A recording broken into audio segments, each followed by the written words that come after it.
Praise the Lord. கர்த்தருக்கு ஸ்தோத்திரம். இன்றைய வசனம்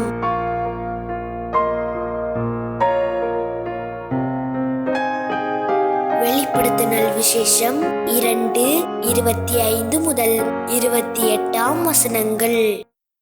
உங்களுக்குள்ளதை நான் வருமளவும் பற்றி கொண்டிருங்கள். ஜெயங்கொண்டு முடிவு பரியந்தம் என் கிரியைகளை கை கொள்ளுகிறவன் எவனோ அவனுக்கு நான் என் பிதாவினிடத்தில் அதிகாரம் பெற்றது போல ஜாதிகள் மேல் அதிகாரம் கொடுப்பேன். அவன் இருப்புக்கோலால் அவர்களை தாழுவான். அவர்கள் மண்பாண்டங்களைப் போல நொறுக்கப்படுவார்கள். விடிவெள்ளி நட்சத்திரத்தையும் அவனுக்கு கொடுப்பேன்.